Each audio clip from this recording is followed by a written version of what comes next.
Hello there, it's Mike. And Katie. And this is episode 143. What are we talking about today, Katie? It's all about the Fast and the Furious saga. This week on Cup of Rad.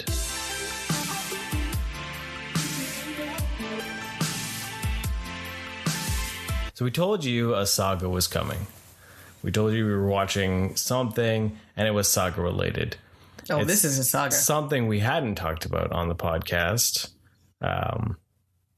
Yeah, I don't think we have we? I thought we had talked about it at one point. Well, we've talked about bits and pieces. I think we've talked about Hobbes and Shaw before.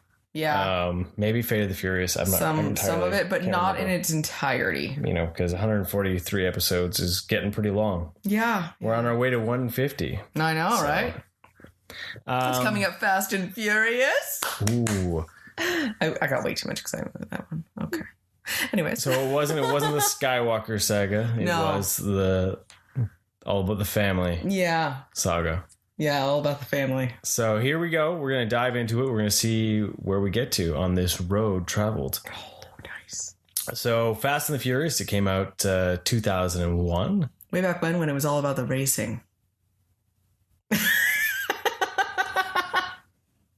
So you have a huge connection to this, more than I do. Like, even though it was, I was just out of high school, so it was like right there. Yeah. I had just gotten my license. Yeah, there you go. And that would be why. This was like a major part of my teenage years. This brings her so much joy. It does. Like, I have so much love for this original movie. Of course, Paul Walker was a big thing right then, obviously. I mean, he's super adorable. I wouldn't have used that word back then, but but he was just this super fun, the surfer guy that you love the bad guy thing because he was just in between there, right? And then it was so much fun to play Fast and Furious while driving. You'd go and like rob. I would go and hit up semi trucks, of course. VHS trucks. Totally. I mean, that's what I did back in my street racer days. Yeah, didn't you know that? I mean, what is a girl to do on the streets of Nevada? Apparently. No, you know what's weird is I remember specifically though. Okay, way back when I had to rent a VHS, but then I would then like have this urge to go and watch Fast and Furious, and I would take my 3-minute drive to the rental store but do it as fast and ridiculously obnoxious as a teenage girl could do in her car in the neighborhood. You totally missed that. As fast and as furious as possible. I know I did. I know I did. It was obnoxious. Is that better? And so that was, I have like very fond memories of doing that. And I did that so many times. Like, I watched this movie so much and I loved it so much. And I don't know why I was so attracted to the street racing scene of this. I don't know. And which is surprising is you never got into street racing. But I never was. Like, I don't know anything about cars like that, right? Like, I mean, So you failed the movie completely. I did fail. So, because I always liked like classic cars. But that was about it. Like, I don't know anything about cars. No, that's your goal. You need to go ahead and go forward with that. I need to go be in street racing and learn about cars. No, I was meaning learn about cars. Learn about cars. Okay. So that was my connection. So you can be the mechanic for our cars. Yeah.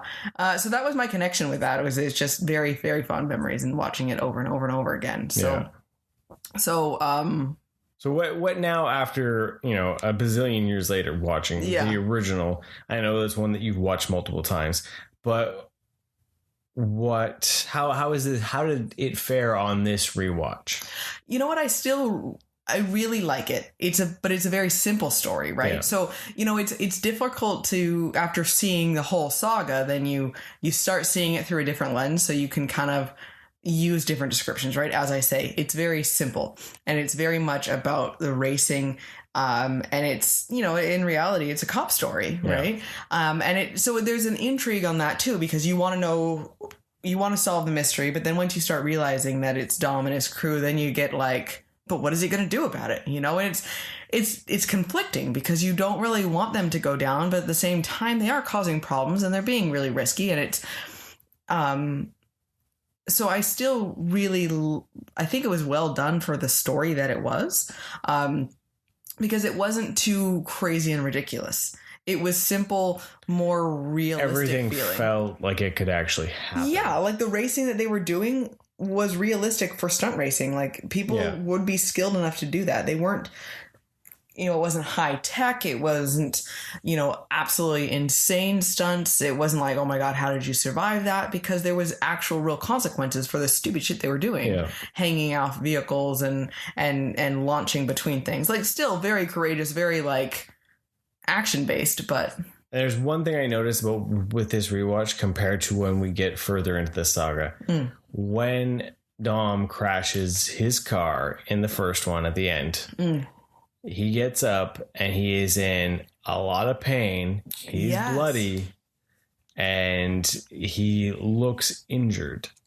Later on in the saga, he becomes invincible. Right? Pretty much. So that's what's really interesting is you look back after seeing the future movies and you look at that and you're like, wow, that was really real feeling. Yeah. And because of that, like it looks like, okay, wow, they crashed. There's a consequence for that, and so I it's interesting as an adult then looking back at it and saying who's going to have a kid that's driving. It's a certain appreciation for a kid who would have grown up on that Fast and Furious versus someone who would have grown up on later ones, who thinks that they can't get hurt in a vehicle accident, right? Yeah. So I still really enjoyed it. I like the simplicity of it. Yep. No, I think the first one has a simplicity and classic retro feel for it. And it comes from that 2000 eras of cinema where it was still larger than life within its own era. Yeah. But I think out of the saga, it really does stand up as being the most grounded of all the stories. Mm-hmm. So from that, you jump to Too Fast, Too Furious. Oh, yeah. And that one there didn't have Vin Diesel. Yes. Right. So that was O'Connor, skipping town, of course, and now is over in is it Miami? Yeah, it's in Florida. And so he's on that side, and he's trying to basically help out law enforcement on that. He ends up getting in with law enforcement there, and when I was younger, I enjoyed it because it was still racing, it was still the streetcar scene, but it was such a different vibe because now it's an East Coast thing. You have a totally different feel it's not even full East Coast. It's like a different vibe completely. It's just Florida. It's like Florida vibe. Yeah, it's just Florida. There's so much ass in that movie. Oh my gosh. We were just starting, because of course, so we watched all of these with Kiddo because, we figured there was no reason not to. I mean, there was a little bit of sex and, innuendos for things, but nothing at all. It was mainly just heavy kissing, really, is what there was in any of this stuff, right? And so Too Fast came out only a couple years later. It was 2003. Yeah, yes. So, but there was lots of ass, yes. And it got to the point where Kiddo was laughing at how much the girls they all look the same. They just all have a different, there was always that shot of all the very scantily clad women around the cars. And, I think he has come to understand that apparently connections of streetcars and money. Street racing money gets you women. Yeah, that's just that's the overall theme from the saga. Because to him, at the end of it and all, he was like, wow, it just seems like these women are just puppets to these men and their cars. So he's like, it's really weird. So. Yeah. So this one was definitely different. So we had, was it Tyrese? Yeah. Was the second character, played the actor that played the second character. And it was a friend that he grew up with back in Barstow, California, where they grew up, that was in legal trouble. So it was basically cutting him a deal to be able to go out and help him because he needed someone to race cars with him. Right. So this one definitely is, is a crime cop movie. Yeah, because you get into the drug trafficking stuff. Yeah. Like you're getting into like a different type of... Because you actually have a villain in this, opposed to the first one where you don't have a villain, you have just a mystery to solve. Yeah, and they're getting involved to stop said villain, to help the world, to stop all whatever, you know. So that was interesting to see because it's such a different style for it, right? Yeah. And it's basically, it was infiltrating that way. Of course, they have a customs agent that's in with the bad guy, and you have them infiltrating to be drivers to be able to deliver this stuff. And so then there's massive... To launder the money, that's what it was. Yeah, they're laundering the money. And they're, because they've had all this money in all the walls of this houses and everything like that, right? So he starts becoming suspicious, and by the end of it, then it's the... You know, we got to help out, but we got to save the girl. We have to do this. Yeah, because very typical everything. Hollywood. Like. Yes, very much so, right? But this one still had a lot of racing in it, though. Yeah. Right? And I remember not... Like, it wasn't my favorite because I did like the dynamic of the first one, but Paul Walker was still my favorite. So I still enjoyed this. But watching it now, I actually enjoyed it a lot more than I remember. Mm-hmm. I was pleasantly surprised. I have a lot of fun with Too Fast, Too Furious because of the banter between Tyrese Gibson and Paul Walker. Yeah. His Roman character is funny in this. He's a lot harder. Yes. In Too Fast, Too Furious than his goofy kind of comedic side that it overtakes his character in later in and I think films. I had forgotten about that. I forgot how edgy and angry he almost kind of was, that he was so much more of a badass when he originally showed up. And I was pleasantly surprised. Like, oh yeah, Roman's still cool. Yeah. And what was nice though, at that point, there was still really no sequel bloat, which was kind of cool. Like they didn't really add too many extra characters. It was still just Paul Walker's character, Brian's character, and then they just added a second person. They had Ludacris as the mechanic as well, but it didn't get to that point where you felt... amazing hair. Yeah, right, the big afro thing. But it never got to that point where it felt like they were throwing too much at you that you were just like, wow. Yeah. Right? It still was pretty tame, generic sequel, but I think it still stands up as a decent... racing movie. Yeah. So I was very happy with it.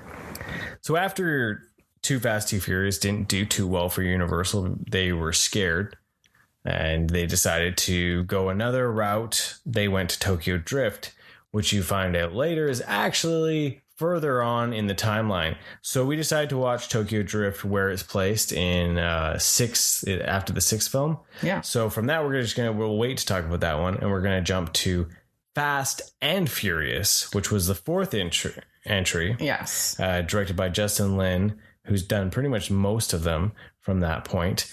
And it's the return of Dom. Yes. So it jumps all the way back to the original, feel with that. And it starts with them because, of course, they had to run. And at the end of everything, and they're moving around, and he's basically like... we can't drag you around in this life anymore.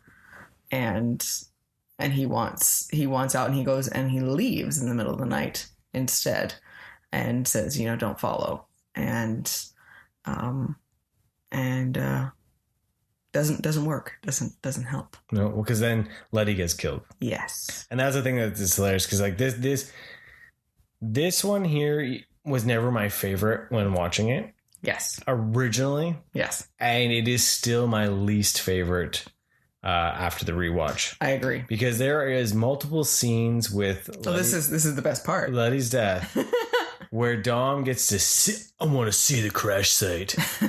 And he goes, and they use like the really bad TV angles, like CSI, and it gives like this almost green hue and like the slow moving camera, and he just kind of looks at all the spaces all like pensive and angry, and then all the scenes are recreated and it's like CSI Dom, and that really bugged me. Like the skid marks are speaking to him. Yeah.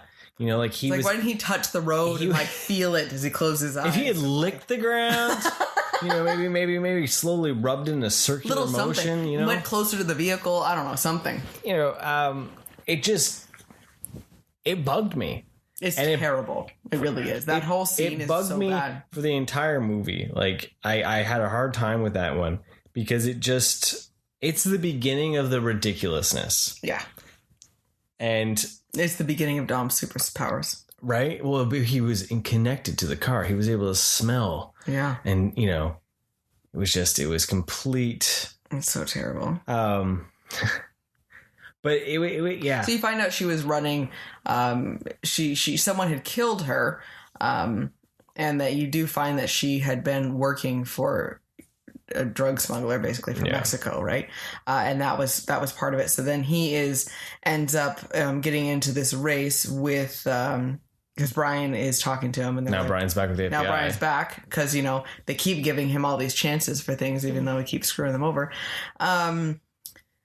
And now he's back, and they want to try to recruit Dom to be able. No, Dom goes there by himself, separately. Yeah, because because of his sense of what's going on. He can smell the road. Well, and then because taste the rubber, he was able to taste the nos and track it down to the one person who sold that type of nos, and then being able to track down who the vehicle was, and so that was why he went to find them, because they were all involved with this. And now he's like Mr. Detective, and we got all new people in town. Apparently he's been gone that long enough. There's all new different characters and players in town there, and they both get in as drivers. They win a spot, and that's where you get to meet Gal Gadot's character. Yes, so she works for the Mexican drug dealer, right? Yeah. Greg Sipes is in this as a driver. Yeah. Mr. Cowboy. Yeah. That was Beast Boy. Funny. Yeah. Beast Boy is a Dwight. Yes. Dwight, who gets arrested for drugs, and so the spot opens up so Brian can go and be as part of the Razors, which is quite funny. Because, the FBI never plants any evidence at all. And so they end up, they go down there running these drugs. And here's this crazy insanity of this tunnel that they have to precision tunnel across the border. They need to follow someone because otherwise they don't know how to get to where they're going. Right. And so it's just, so then they get through there and then they realize that they just are going to kill everyone. So they take off. They end up making off with all this money, and so now they've made enemies. And this was also the one with the opening scene with the gas truck. Yes, where it was rolling down the hill. Oh yeah, and then they had to rev the engine and just had to drive under. Then you have an introduction to a couple of the team members that then showed up later on, and the insanity. Right? See, there's a lot going on in this movie. Because the more I talk about it, it lost its simplicity right there. Yeah. Because the beginning scene, you have something just kind of thrown in, which it wasn't bad to start out with an action, but it's like they started out over here, they were on the run, and then he's leaving, and then she's a broken heart, and then we're gonna go over here, and now we have to have a revenge, and now it's like. By the end of it, too, then he's also arrested. Yeah, and then him and Brian are going against this, and then they have to solve the whole mystery with that, and then he turns himself in. Yeah. Because of everything, right? Yeah, well, then, no, but they don't, he just gets, because he stays there. Yeah. He lets himself get arrested. But then, at the end of he's driving away in the police thing, right? And then they show up in their little cars. Yeah, because now this is the start of, Brian and Mia's real relationship starting, but he's thrown away his cop life. Yeah, so he's in. Well, he definitely is now. Yeah, he connects with her, and then Dom goes to prison, and then it's like, oh no, we're gonna blow my bridge on that with the legal department again, and break him out of the prison transport. And that's how it ends, right? Yeah. So it's just it's so much happening. And the CSI thing just really ruins it. Yeah. And the busyness and the CSI thing it's overwhelming, right? Then we come to probably still my favorite of the entire saga. Yeah. Fast Five. The movie that got the little injection of sequel Viagra. We bring The Rock on board as Hobbes, and we get more of a straightforward action movie. Yeah. That actually, as much as we talked about a lot was going on in 4, this one there's a lot going on too. There is, actually. Which is, I actually realized a lot more watching now that there's a lot of stuff that goes on, but it's like a full-on heist movie. Well, because, you see this when we watch them so close, you see the simplicity of maybe 1 and 2. Yeah. They're both very simple in all reality. And then you start seeing, because 4 was just so, and then when 5 came out, it was just so spectacular that I think we didn't even realize how busy it really was, Because it really was a good movie. I think it just had better action. Yes. Right? It didn't rely on just the cars for the action. Yeah. With it was no longer just a racing. The Rock's character, you ended up getting a lot more fight scenes. Yeah. Things like that, right? So, but you got some cooler stunts. They pushed those stunts more, especially when they were stealing the cars off of the train. Yes. Right. And you have them launching into the water. Yeah. Like, you're getting some really incredible car stunts before you get into the actual, even the idea of the heist. Yeah. Like, because they're basically on the run. Yeah. They're in Rio. Of course, because the prison break. Yeah. Right. So they're living down there, and they're trying to figure out how they can then keep moving around, right? But they had to pull a job because they're running low on money, and they kind of get mixed up with the wrong people. So yeah. I love too, though, the ridiculous nature, the fact that they've never really killed anyone or done anything like terrorist wise. Or they stole VCRs, they stole gas. They endangered people, but that's it. Yeah, drove recklessly. And the government was like, you know what? We need to send the biggest, baddest motherfucker we got with an army. We need to bring them back to catch this guy. When I thought of that, watching it this time, though, I was just like, it makes no sense. Like, It's literally, there are people that would just fly under the radar because they're useless. There's so many worse people out there. Right? Like, people, even the drug lord was more important for sure. Yeah. But actual people murdering, trafficking humans, things like that. They're just like, no. You're going to send Hobbes, who never misses his man. Yeah. This is gonna happen. This is gonna happen. Well, and then of course, looking back at future movies and the people that they sent Hobbes after then that were actually global terrorists seemed a little bit more worth his time, right? Versus Dom and Brian. Yeah. But hey, we're gonna bring down Rio for this. So yeah. So then they basically, you learn that Rio has this, I'm going to say, mobster basically running the whole town. Yeah. He's bought everyone off, and it's a good commentary though. He does make sense. The idea that controlling people via giving them something versus making them fearful. You give them clean water or education or things that they need, and then they're more loyal to you because they don't want to lose that. Yeah. Opposed to a threat of loved ones dying. Yeah. They're not as loyal to you. They're just fear. They're not going to, people are... They have nothing to lose to go after you at that point. Yeah. So, but they have a reason to stay quiet if they don't want to, lose the benefits that they have had. Yeah. So it was an interesting statement for sure. I mean, still he's... not helping anything because he's still making a shit ton of money that he has, everywhere. But yeah, they turn this now. It's a full heist movie that they're going to rob him. And I love heist movies. So I think that's why I love this movie so much. Yeah. Is I love the planning. Well, it's a pretty straightforward.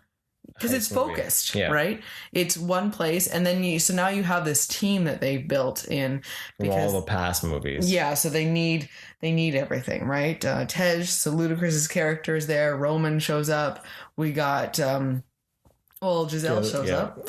Han shows up. Han's there from Tokyo. He was a character in Tokyo Drift, and which makes no sense if you watch Tokyo Drift in order, because in Tokyo Drift RIPs. Right? Like, I guess no. Well, yeah, because that's in the future there, right? So then, with Tokyo Drift in the future, so where did Han come from? Exactly. That doesn't make any sense. You know what? The whole thing of him moving around and is trying to connect them in the future, the past, and everything. He's like, is he real? Is he a spirit? Is he the? No, he's real because he got down with Giselle. So. Yeah, I know. But did he just slap that ass, or did he grab it? Or did he grab it? I think that was the most funny part with that, though, is that that was a line that Kiddo remembered, and he thought it was hilarious. And he, I think, specifically asked you that at one point. You just slap that ass, or did he just? So this was straightforward, and they ended up stealing the safe straight out of the police station. Yeah, and then having a high-speed chase, dragging a safe, bashing cars. It's the start of the vehicular carnage. Oh, it's so crazy, but it's also so awesome, right? The ending of it is amazing because you want, by this time switch. They have, they are definitely the good guys in our minds, and you want them to get away with it. And it's how can you leave the safe? Like, this is ridiculous. And I love the look on Kiddo's face when he realized what they had done. He was just like, what? And because, they had gotten an exact replica of the safe to be able to practice on. And so then they swapped them out. And I love when they do these reveals of like what actually happened. It's like Ocean's 11, right? I love this. and like, oh, that's what they did. And that's how they did it. And oh my gosh, they did this. And so then they all got their, $10 million or whatever? Yeah. $100 million or something. So they all got a bunch. And it was just so exciting. Because then by that time, too, then we have, because, it was interesting watching it. I was like, okay, so I couldn't remember how Hobbes went from wanting to take them in Mr. Badass to working with them, and it was because his whole team got attacked by the guy in Rio. Pretty much died, right? Yeah, so it was the enemy of my enemy, and so that's why he was working with them. Yeah. And so I was like, oh, okay, well, that makes more sense. It at least fit. It was meant to be a temporary thing. It was meant to be like, okay, right now we got to take him down because I want some revenge, right? And I still really enjoyed it. Yeah, I think Fast 5 is still my favorite out of all of them. Yeah. In 5, we also get the tease that Letty might not be dead. Oh yes, the end scene there, right? So it's interesting too because then it's got the same customs agent from Too Fast 2. Yep. Yeah, she shows up with it. So there's a nice little weird, nod to it. Right? Where Universal can't get a monster connected universe going, like Fast and Furious is like, they're like, no problem. Yeah. And it's because they have one person doing all of them pretty much. Justin Lin has basically done the bulk of them. Fast and Furious 6. They got less creative as the names went on. Yeah. Yeah. It was just was it just Fast and Furious 6? Or was it Fast 6? No, it was Fast 5. It's Fast 5.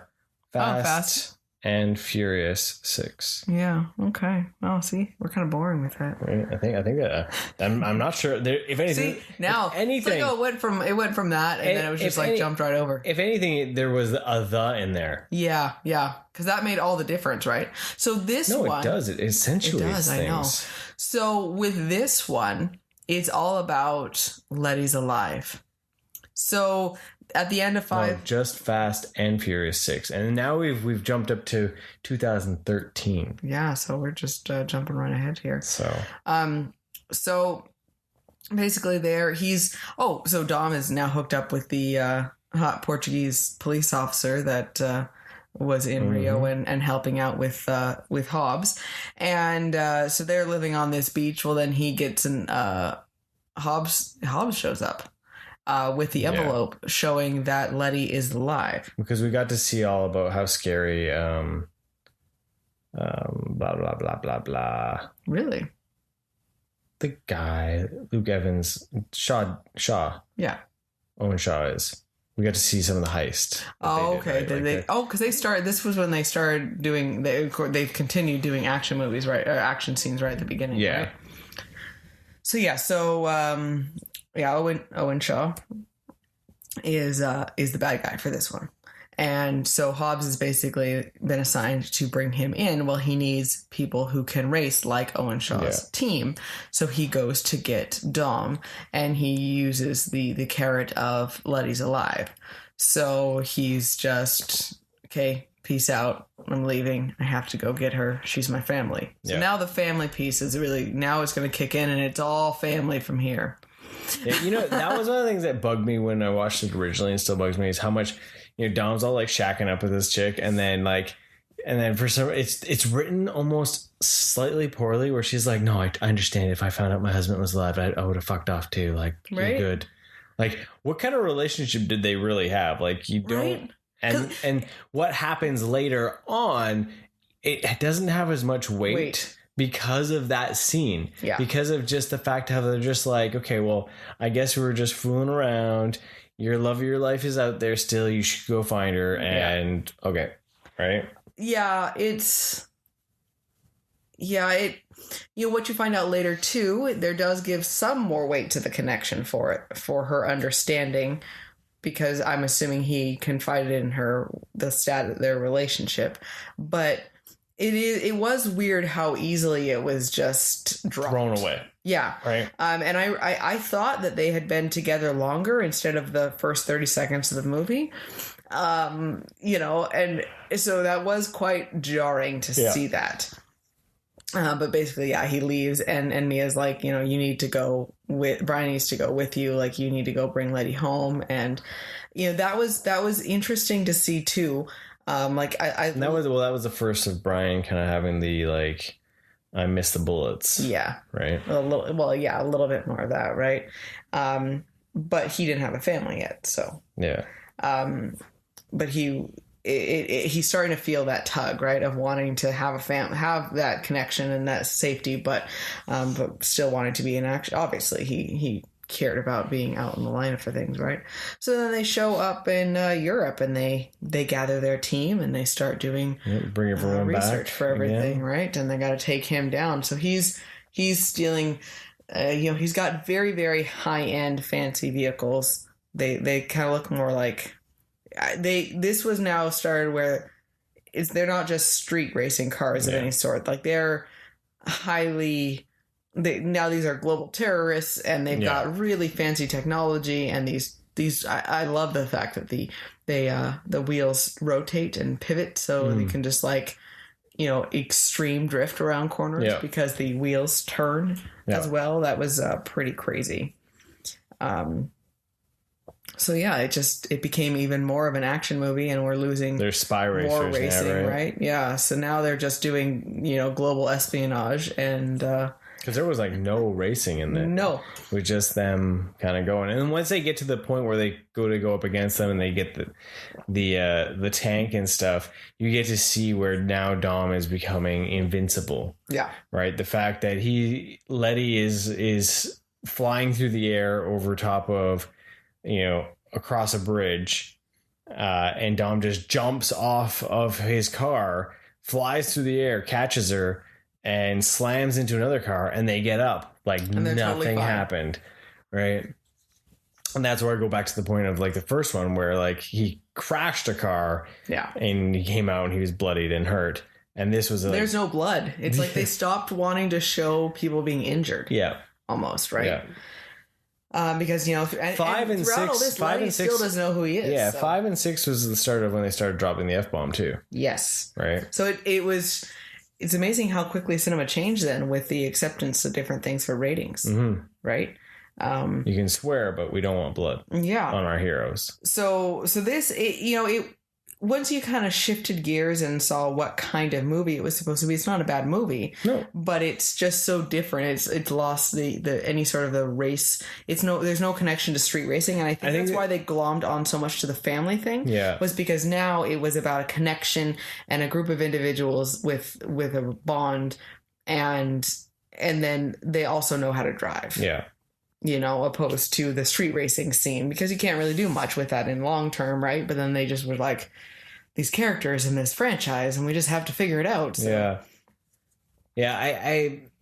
I still I like 6 is still not one of my favorites, just because of it's one that just kind of keeps going. Yes. Well, because now they go to another base in Europe. Go to Spain or something. They cross over somewhere. There's tons of. They go over there, and then they end up the plane scene, Mike. The plane scene was ridiculous. And the plane, we get the fight on the plane, and they have to pull the plane down. Pull the plane down, and I think that's when too, because then Giselle dies, and it just kind of, and I think too, as much as it's been a while since I saw promotional material and stuff, the whole plane thing, I wish had never been in any of the trailer stuff and had been more of a surprise. But I just got flashbacks when we watched it again about it. I'm like, oh, they pull a plane down, and I don't know. Yeah, it had gotten overwhelming. I totally forgot. We're gonna flash back way back when though. I loved at the end of 5 though that it showed all of them with all their money that they had and all the different things that they were doing with their money. And I love that they actually had money and all got to do something spectacular with it. Like opening garages or buying all the different cars or going to exotic fun places and all that sort of stuff. I like that was and it almost kind of felt like it could have ended, right? Because it was they've done something cool. They've helped take out a bad guy. They've gotten a reward. Everything's good. Yeah. And maybe that was part of the disappointment of 6 too. It's and we're back. Yeah. The same old. Yeah. So with 6 ending and and then Mia's pregnant. Then she had her so there's that kind of drama coming in. Yeah. And the family's expanding. So then Tokyo Drift falls into that timeline. Yeah, so then we took a break from Dom, and we watched Tokyo Drift because that's where it goes. And Tokyo Drift came out in 2006, so it was the original. Okay, so when the franchise was going, they were okay, well, 2 didn't do too well, and Vin Diesel still wasn't ready to really come back, and they decided to take it a different route. And it was the idea that this Fast and Furious world is all about the racing. And so you have a new bunch of people racing and a new world. Yeah. And I really think that Tokyo Drift is probably one of the better ones, just for the fact of the racing aspect, that it took what one had and it took it in another direction, but still kept that heart of someone having to learn how to race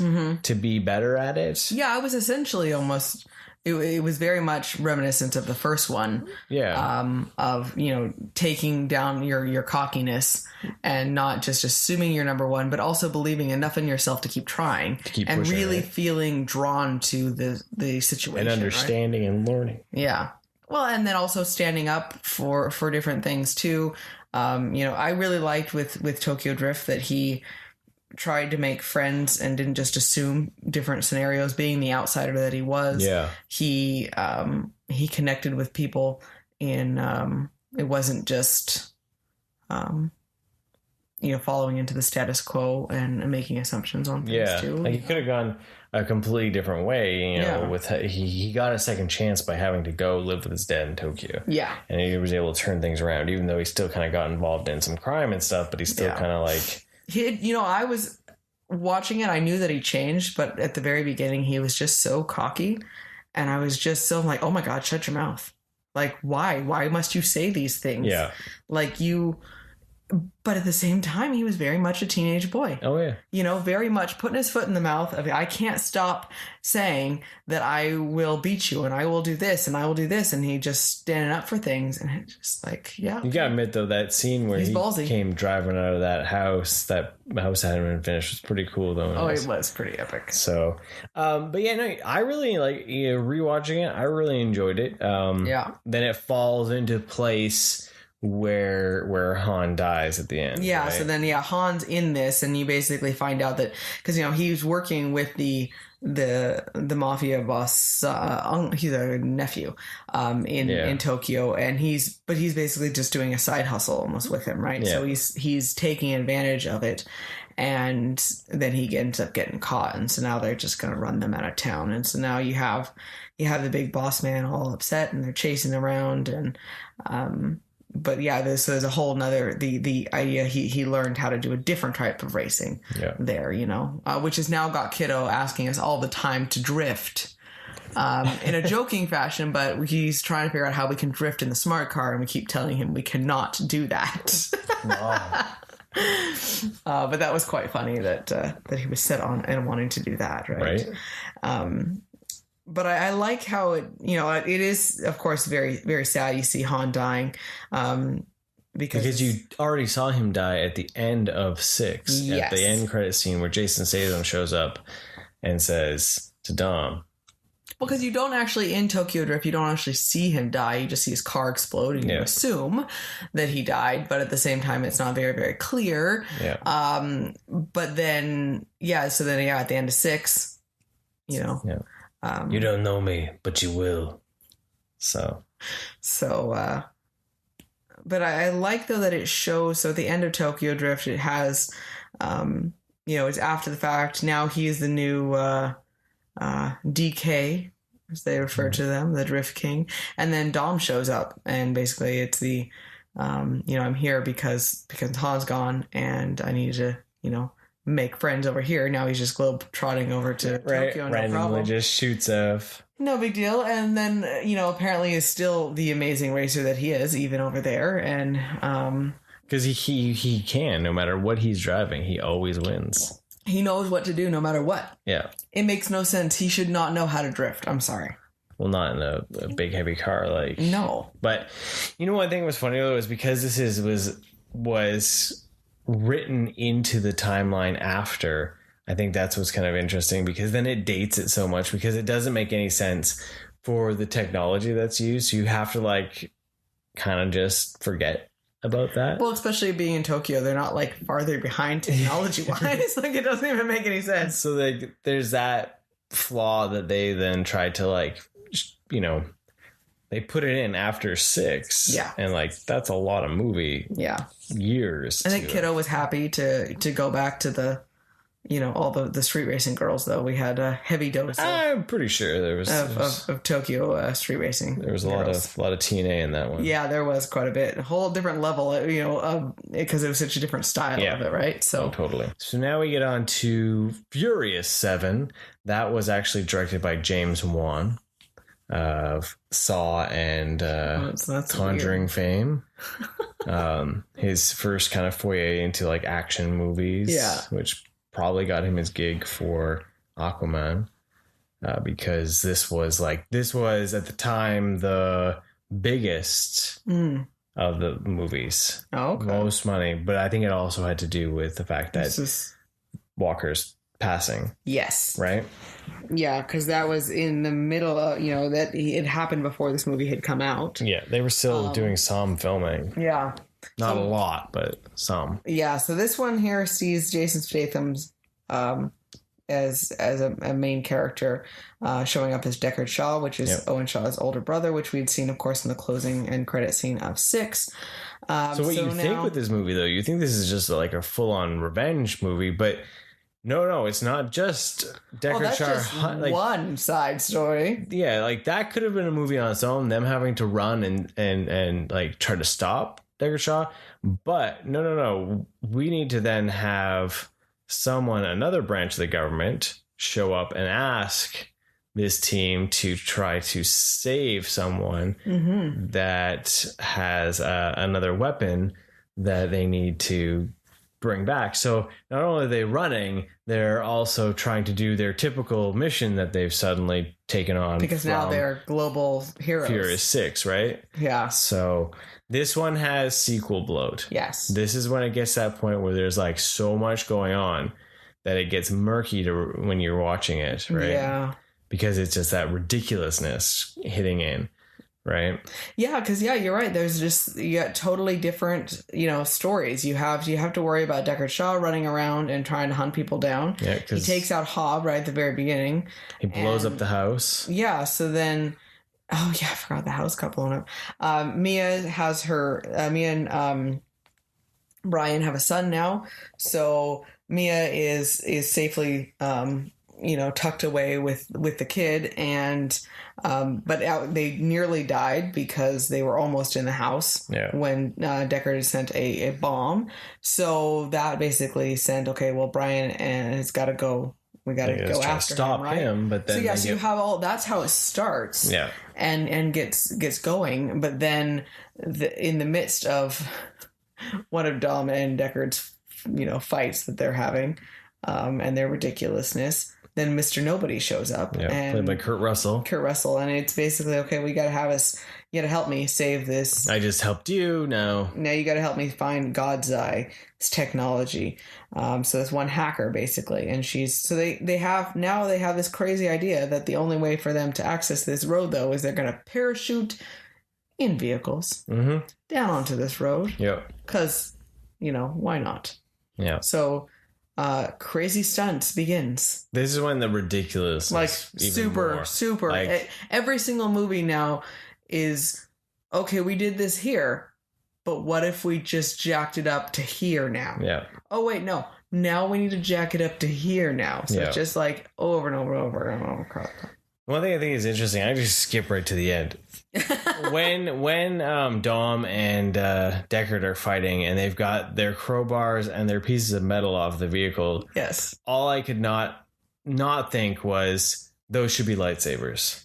Please, someone make that into a lightsaber scene. Like, you literally watch that, and it even has like Duel of the Fates style music. Yeah. All I could picture was Jason Statham as Darth Maul. Right. Like, and he's flipping around, and then then you have Hobbes finally shows up to save the day. In his, like, and which is hilarious is because when he's been in a cast the whole movie, and then he flexes his cast off. I would like to know who has ever flexed a cast off of their arm. Yeah. And then not had to do any rehab. Yeah. So he grabs his Gatling I didn't think gun. it had been that long that he'd been in this cast either. So, kudos on how quickly Hobbes heals. Right? But yeah, this movie's long. They go a lot of places. You have the Cars Don't Fly. Cars don't fly, Dom. Cars don't fly. Right. They do in Dubai. Right, apparently. That scene was ridiculous.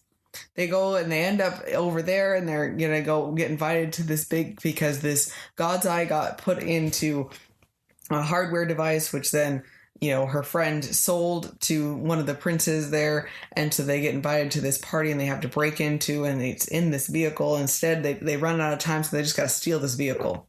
And they shoot it out of the side of a building. And they run it out of this big tower. They land in the other tower. They drive through the tower, and they fly out again. Yeah. It is beyond words. It's pure ridiculous. It is literally the definition of big summer blockbuster popcorn movie. Right? I want air conditioning, and I just want to see some crazy ass shit happen. Yeah. And I don't care about anything else. And which is totally cool. No, yeah, it has its place. But it's gone so far from the original, right? Yeah. And you forget about, because nothing in this movie seems like it could actually happen. No, not at all. And they've been building like this. It's not like it's the first one, of course. Because there's just so many ridiculous stunts, and so then it mixes in too, because the two storylines of Deckard Shaw and the Godspeed people, because Deckard had called in, he was over then also in Dubai area, and they go to get him, and they basically cross paths. Deckard brings in Moses, I can't remember his last name. He was the one that was stealing the Godspeed and Ramsey, and he basically helped him and kind of have an army back and forth. So then they know each other somehow, right? So you have this bit of a cross path thing.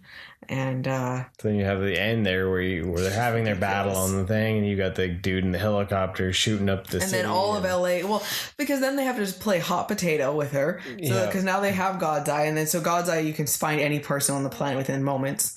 It's basically the same technology that Batman used in The Dark Knight. Exactly, you're right. But even on steroids, because he was just using just phone and sonar. This is using hacking everything, right? If it's this. And so then they're driving all over town, and they're being chased by a helicopter, and then they just totally trash this whole area of LA because the helicopter's shooting things, and the parking garage explodes, and it's just like utter insanity. It's ridiculous. It's so ridiculous, but it is a big blockbuster. It is. That epitome of a child playing with their cars. Right. Oh, and that's where it gets more interesting as the next movies go on. Right. Yeah. But this also gives you your tribute because Paul Walker had passed away. So one thing I liked, because he had, of course, passed away before the movie was out, I kept waiting for him, for Brian's character to die. And I don't know if it gave it extra suspense, I guess. Just waiting to see what would happen. Oh, there's a high risk. Okay, he might die there. Oh, okay, what's going to happen here? But they never killed him off. Yeah. And I actually am really happy that they didn't. Yeah. Because it would have really changed their characters, rightfully so. That instead they just retired, basically. Yeah. Right? So then they had a whole end tribute scene. So yeah. So it was just nice to have that. There was just the idea that they're hoping to just make sure he doesn't come back into this life because they have a kid and they're supposed to have another one on the way. Right. So that idea that he needs to not be part of this life anymore, especially with how dangerous this last their whole world has become now. Right. So they have a whole beach scene, and trivia wise, you found out that this whole scene then was his brother was actually using. And so you can see, because he never then speaks, it's just them playing in the surf and the rest of the crew watching them and talking, and basically like how wonderful it is that he's happy. And a lot of it is kind of repeated, and it's just very blurry and just holding up the kid, and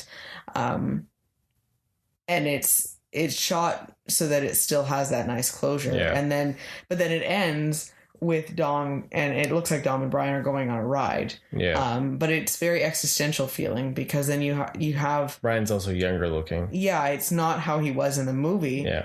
And you made a good point, though, that you're wondering if it really almost was really happening, or if like that, or was it Dom kind of remembering what he would have looked like if it was not really part of the story. Really, that was their homage to him, right? So I cried at the end of the movie. So I think they did a good job. I'm glad that they had the ability to do something for him for that, right? So no, it was a good way to kind of cap off that, and that kind of caps off a bit of where the movies went.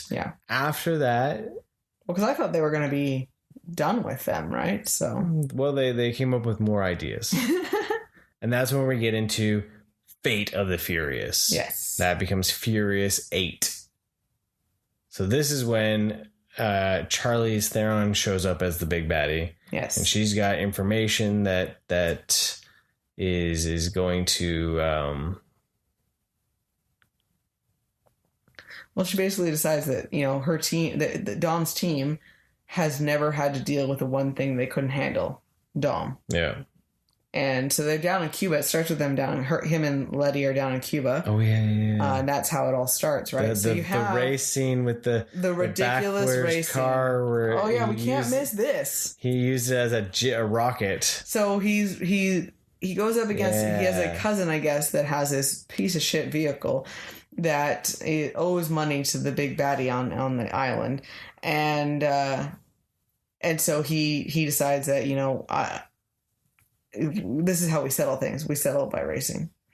And he gets told he has to race using his cousin's car.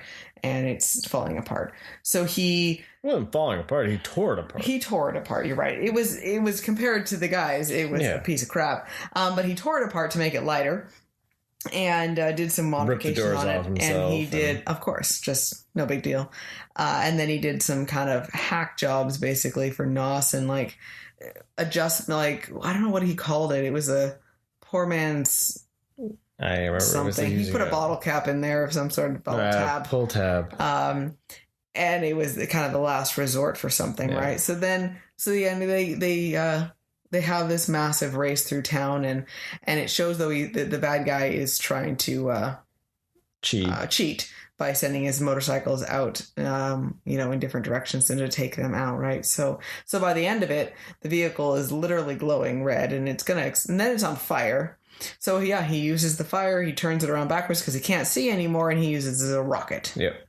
Pushes them forward to win the race. It's so fabulous. It's not about the car, it's about the driver. Yeah, it's always about the driver. And then he launches it into the ocean. Yeah. So when we watched Fate of the Furious before, I didn't like it. Yeah. But watching it now, after watching all of them, I realized where the movies were going. And I enjoyed it a lot more. I had a lot more fun with the ridiculousness of it. Yeah. Because it was just full balls to the wall, just insanity. Yeah. And this has so much vehicular carnage in it that it's just, this really just feels, this is where the franchise feels like kids playing with Hot Wheels. Yes. Every moment of it just feels like a kid playing with a Hot Wheel. And I don't doubt that that's probably what they do in the writer room. And when they're writing up these things, they're like, what if we did this? And the cars go rolling across the table or something. It's like, what if I take this car? Oh, I have this over here. And, That's how this Dom feels. Especially, too, because we had the idea where Dom was the bad guy in this one, right? Yeah. Where you even had that, like, Jason Voorhees looking like Mask in that one scene with his like techno chainsaw as he, as he cut out the Russian, cut apart the Russian ambassadors, or his defense minister, to grab the nuke codes. Yeah. So Cypher, Charlize Theron's character Cypher, she crazy, and she's overpowered. She's got everyone in the whole world under her control, apparently. Yeah. Like, it's just ridiculous.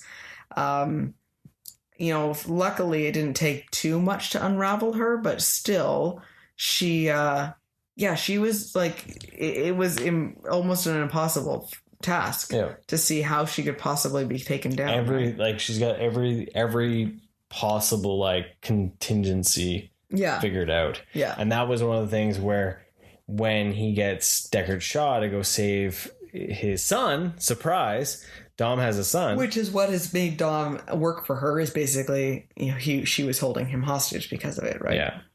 Yeah. And that idea that he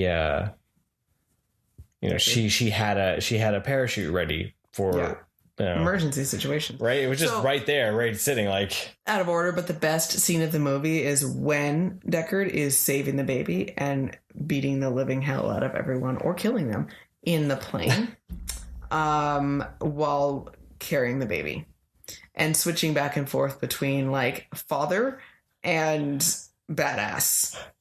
Best part of the movie. Yeah, it's like, it's so ridiculous. It's the every girl's dream. Someone who would care about the child, but also be a badass. Gotcha. Oh my God. Best part of the movie. Fair enough. I don't know. I think the best part of the movie is when all the cars come falling out of the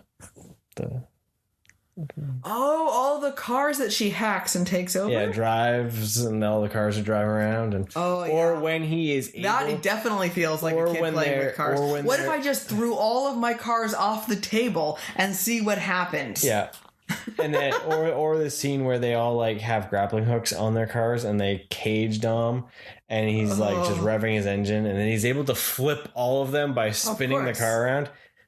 I don't know that oh God, yeah, that was pretty awesome. Or the submarine. And then because not only do we have vehicles, we also have submarines. the fact that he's able to God, I forgot about the submarine through the ice. Drive the car up over the ice, tilt it just enough so that when the missile hits the submarine, it explodes as he's flipping around. And then they all drive their cars around him like a shield as he sits in superhero pose as the fire engulfs them all. Oh God! I forgot how much happened in this movie too. Oh goodness gracious! I forgot about the all the submarine scenes and the crazy. I can't believe how more of them did not fall into the water.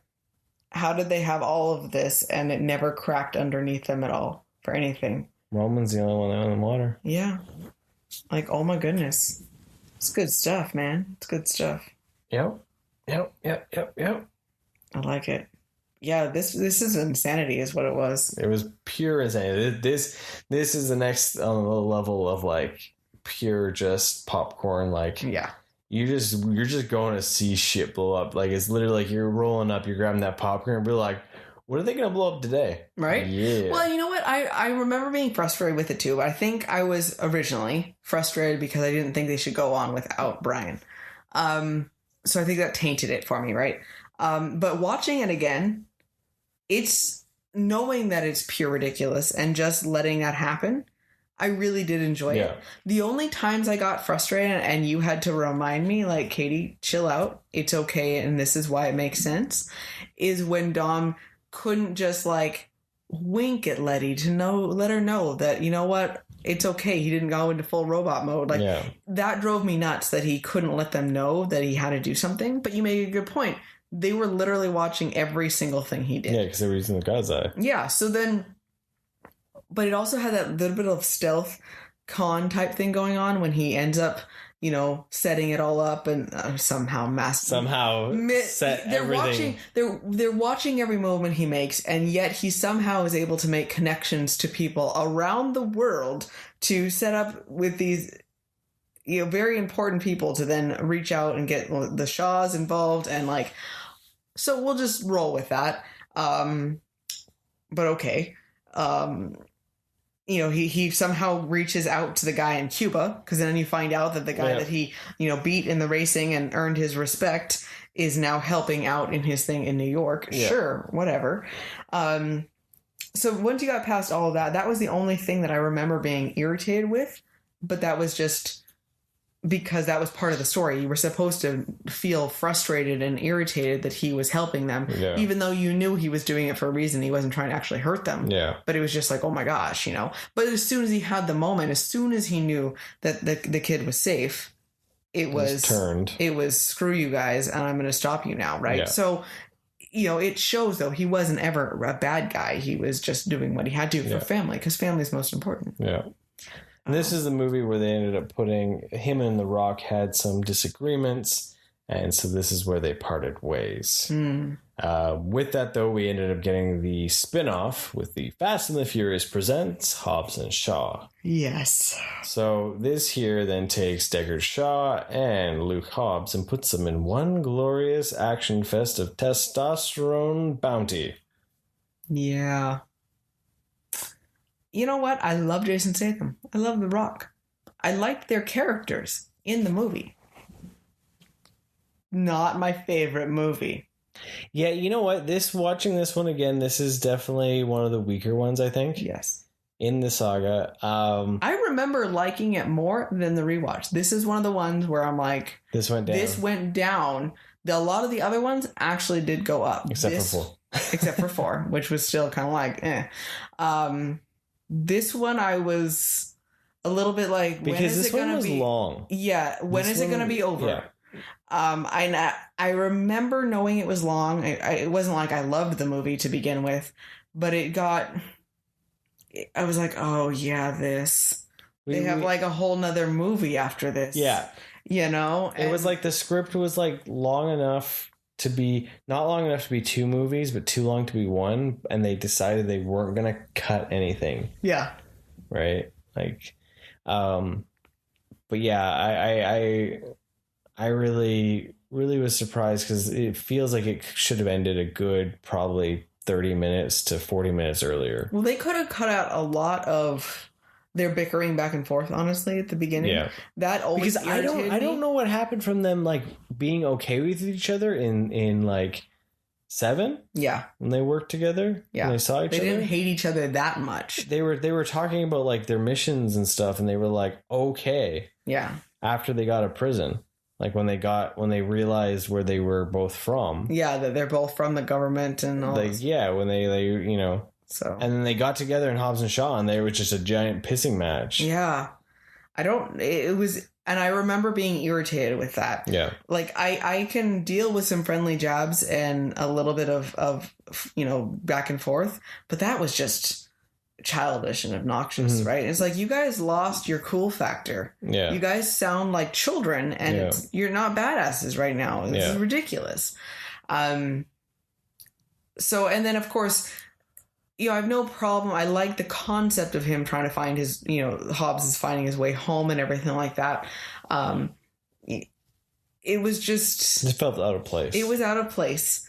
And then, you know, you have the extra science fiction. It just, after the... Yeah, the extra science fiction aspect, the fact that, you know, Idris Elba's character was a full-on cyborg, right? Right. And then having these extra viruses, and then like being able to find this machine that would have to filter, and like all this sort of stuff. Like after the warehouse fight where they take everyone down, they blow things up, like that felt like it should have just ended the movie right there. Yeah. And then that whole month after, when they go to Samoa, is just so much extra. And then the train of vehicles attached to the helicopter is just, and then it continues. Yeah. And then you have an extra fight, and you have all this other stuff, and it's just, it's so overwhelming with it. It was just like, oh my gosh, when is it going to end? Yeah. So that one, I honestly could care less if I ever watch again. Yeah. Would you watch a sequel? I don't know. I probably will. Let's be honest. I'm not going to say I won't. Yeah. Because I still just want to see. Well, because they said there's going to be a sequel, because they still want to they still have to figure out who the big bad guy is, right? Yeah. I'm hoping that then they shouldn't be all, because they're good. They're like on the level, and they're bros now at the end. Yeah, they're still bickering at the end though. But are they going to be the same bickering, or is it just going to be like friendly jabbing where we still kind of want to alpha each other, but we don't hate each other? Yeah. Like, what is it going to be, right? But it, like, some of the scenes are really good. Yeah. It just went on too long. Yeah. So if they can learn from that, but I'll probably watch it, let's be honest. And so now we've come to the final current. Not final, let's be honest. No, because I think the 10 or 11 is coming out. So the current last installment of Fast and the Furious is F9. The Fast Saga. That's what they call it, F9, the Fast Saga. That's not...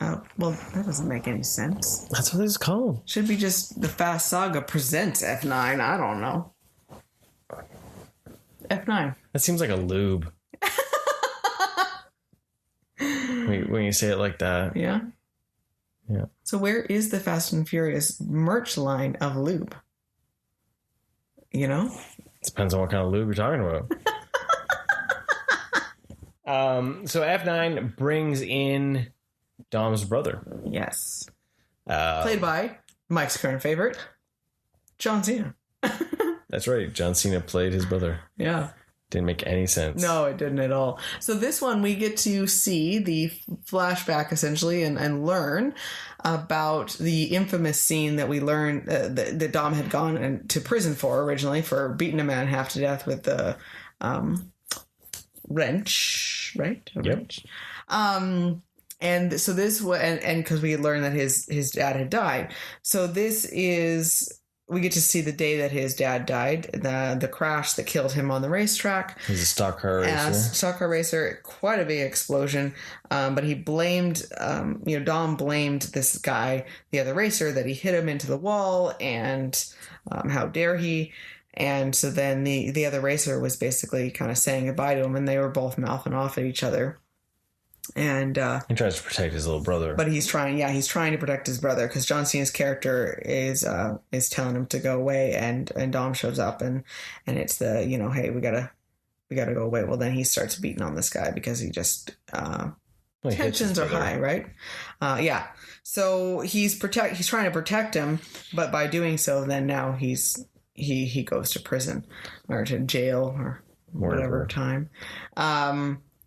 But then you find out that the little brother had done some stuff to the car, mechanical wise, that the dad had instructed, but Dom did not know it was instructed by the father. Yeah, so he thinks his brother basically sabotaged the engine to kill the father and killed his dad.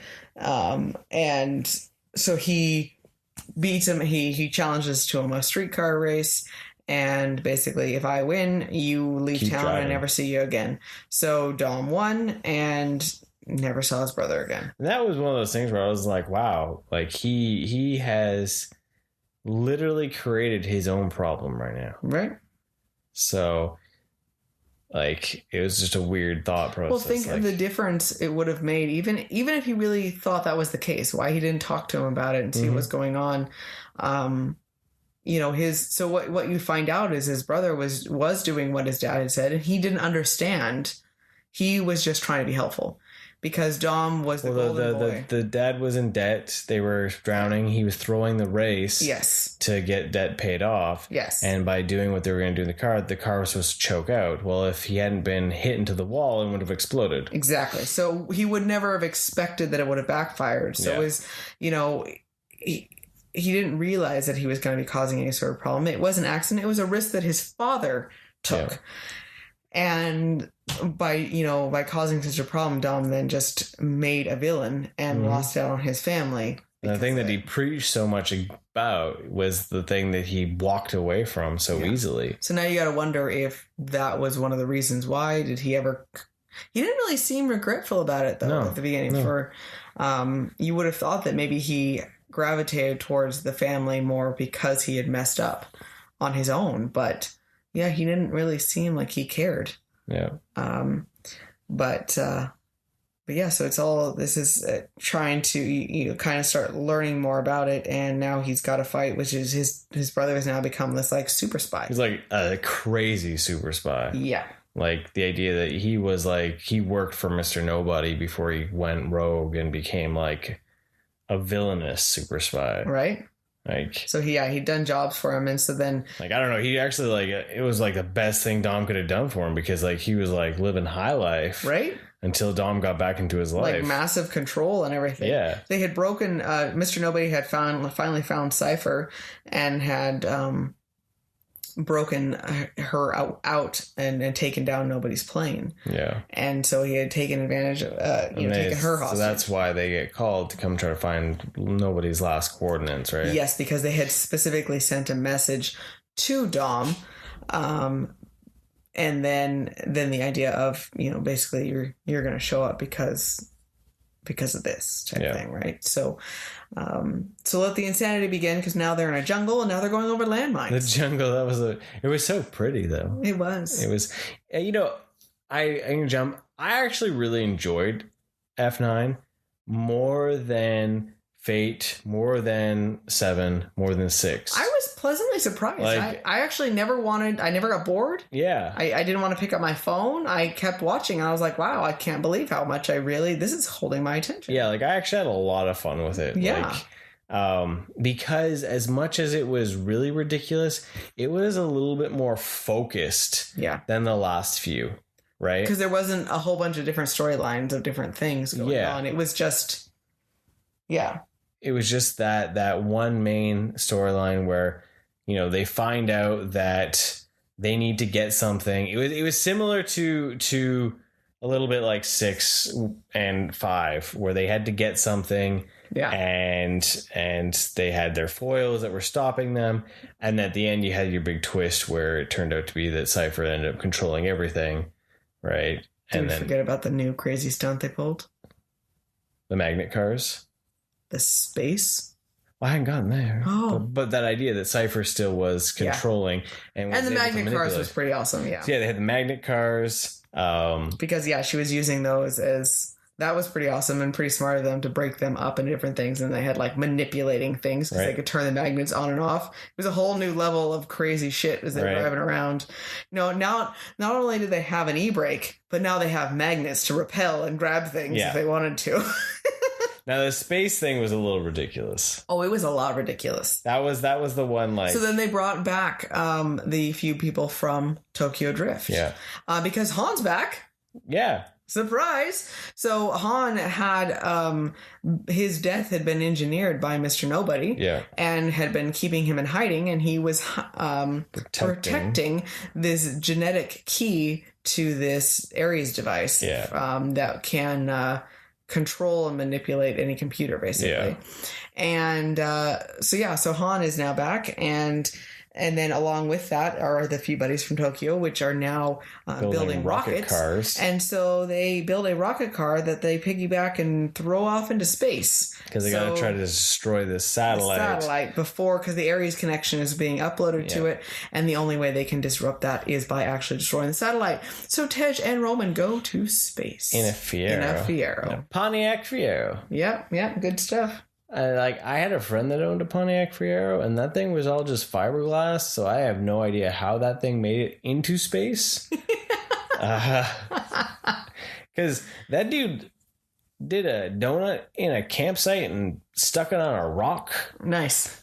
And, tore the shit out of it. So, I don't believe for one moment that thing would have actually made it into space, no matter what kind of scientific mumbo jumbo they said about the coating they put on it. Yeah.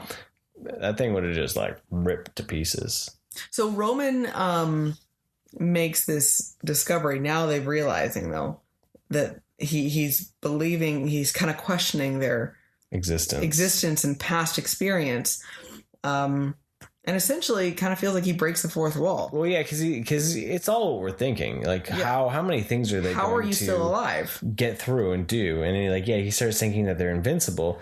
And it's like he's breaking the fourth wall by saying to the audience almost I know that something's up and something's weird because look at all these scenarios we've come out of unharmed. Yeah. Well, because it looked like he died in a landmine at the very beginning. Yeah. And they made the characters even react as if he died. And I was like, oh my God, did they kill Roman? Mike's like, no, there's no way they killed him. Nope, he's alive. So he has this whole... See, if they had hidden that more in the trailers that he wasn't really in the movie, then that would have had more weight, right? Yeah.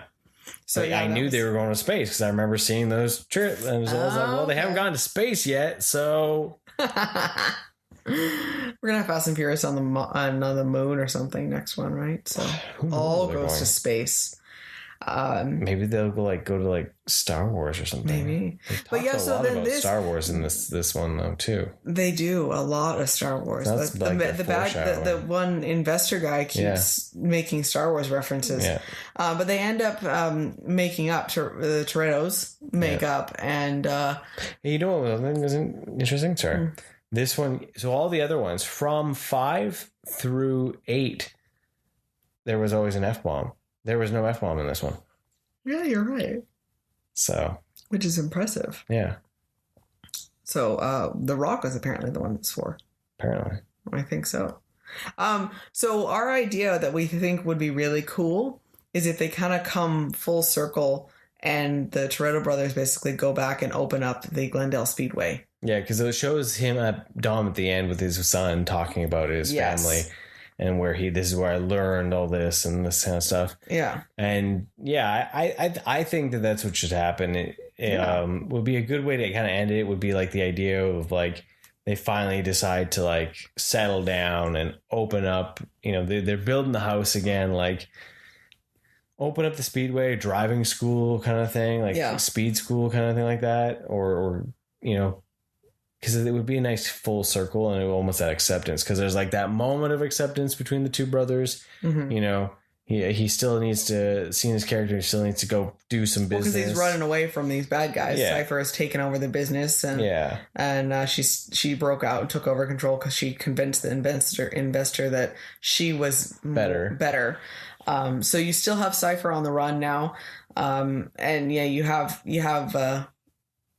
Jacob on on the side, but I think that would be really cool because Dom has so much knowledge to share about vehicles and even on just and so much love for it that he doesn't need to be a spy, or they need to not be worrying about people showing up at their house and all sorts of stuff. That was right? the thing they showed. Like, it's no life for that kid to be like hiding in a soundproof room because someone drove down the driveway. Right.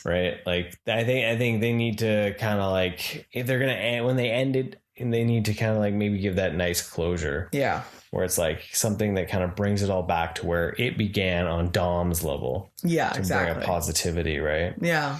So. But yeah, I really enjoyed the movie. Yeah. The other thing I thought would be hilarious is if they would end the movie with like a flash forward kind of thing, where it's like, not the sons, but like the grandsons telling their grandsons or their kids the story of the Fast and the Furious with like Hot Wheels on the floor. Yeah, like that would be pretty fun because then it would help kind of be like more of like that to explain the invincibility or like the insanity of things and.